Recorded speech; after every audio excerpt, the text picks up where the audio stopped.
My heart raced. My breath hitched. A familiar tightness gripped my chest. It was anxiety, and it was back. I remember the first time it hit me. I was young, just starting college, excited for the future.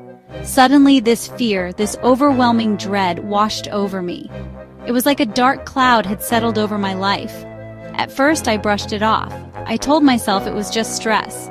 Everyone feels overwhelmed sometimes, right? But the feeling lingered.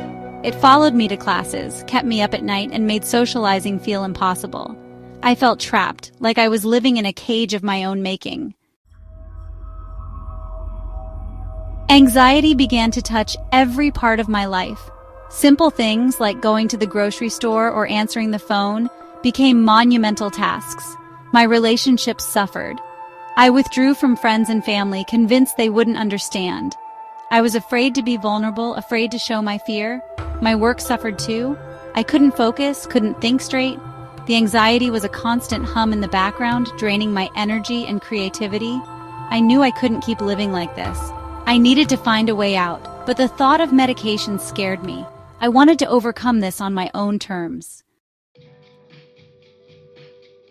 One day, I stumbled upon an article about anxiety and alternative therapies. It talked about things like mindfulness, breathing techniques, and cognitive behavioral therapy. It was like a light bulb went off in my head.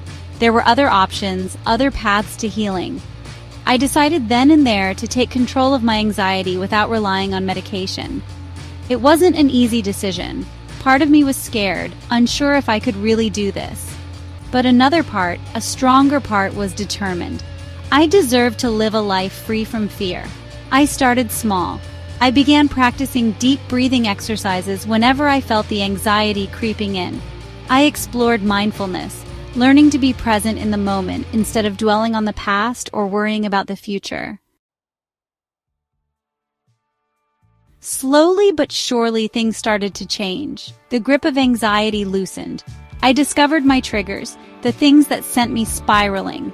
I learned to challenge negative thoughts, replacing them with more positive and realistic ones. I made lifestyle changes, prioritizing sleep, exercise, and healthy eating. I even started journaling, which helped me process my emotions and identify patterns in my anxiety. Most importantly, I reached out for support. I confided in a therapist who specialized in anxiety disorders. She provided me with invaluable tools and guidance on my journey to recovery.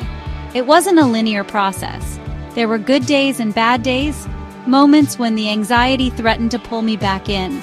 But I held on to the progress I had made, reminding myself that I was stronger than my fear.